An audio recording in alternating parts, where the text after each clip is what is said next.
Imposter syndrome, perfectionist mindset, not feeling enough. Do any of those ring a bell to you? If so, you are not alone.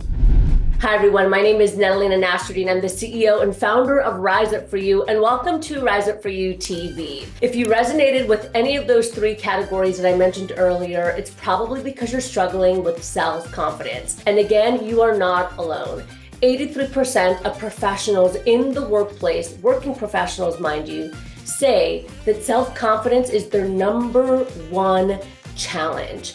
But oftentimes we're not able to identify that it's actually self-confidence. Maybe we think it's something different, or we don't realize that it has to do with our internal self-talk. So today I'm going to break down for you 3 ways that a lack of self-confidence can show up in the workplace. Now, you might say, yep, that's me, or you might think about your team members and how they're showing up. Let's start with number 1. One way you can identify a lack of self-confidence is when you're receiving feedback. Have you ever had a team member that you gave feedback to and for some reason they just took it very poorly? Maybe they started crying, they got defensive, and they started to argue back with you. They couldn't just receive the information.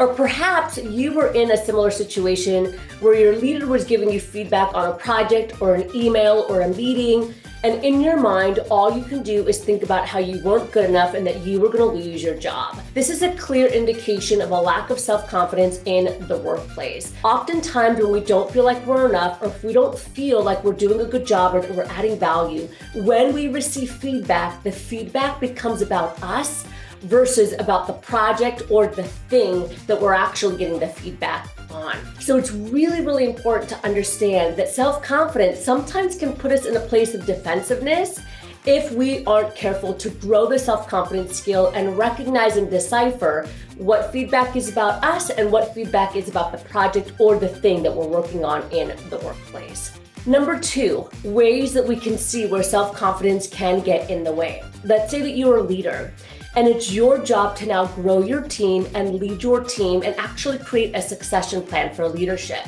But maybe you're not ready to, or maybe you decide that you don't want to. And oftentimes when we get into that place of resistance of building the next level of leaders, it's typically because there's some kind of scarcity mindset going on up here where we're afraid that they might take our job. We've worked with a number of leaders around the world that have actively voiced that they feel worried or concerned to grow the next level of leadership because they don't want to put themselves in jeopardy. We see this all too often, and unfortunately, it's a lot more common than we realize. Leaders that struggle with self-confidence can get in the way of coaching and mentoring their team because they want to make sure that they stay at the top of their game. So let me ask you, are you a leader that unfortunately struggles with scarcity mindset? Or do you have a leader who doesn't spend a lot of time growing and developing you because maybe they're threatened or afraid that you're going to take their spot? This is another way that self-confidence shows up in the workplace when you're lacking it and struggle with feeling enough. And let me give you a third and final example.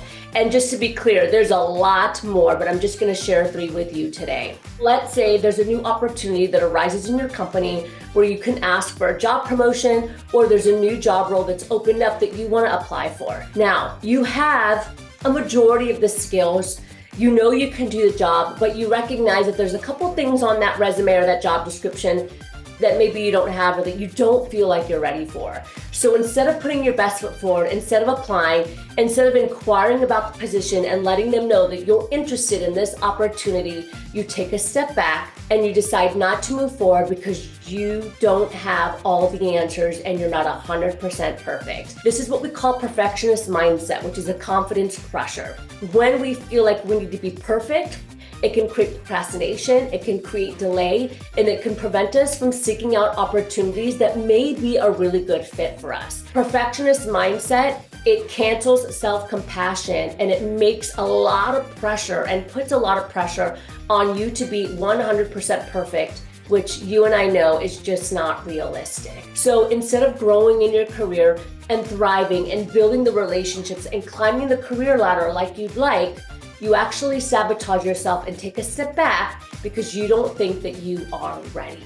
As you can see, a lack of self-confidence in the workplace, it can show up in a multitude of ways. It can look like people-pleasing, breaking healthy boundaries, perfectionist mindset, imposter syndrome, not taking opportunities, not raising your hand. In a few videos, I'm going to share a little bit more about how a lack of self-confidence can impact the workplace and your leadership. But if you're struggling with self-confidence today and the things that I said today on this video resonate with you, I really encourage you to head over to go.riseupforyou.com/confidence masterclass.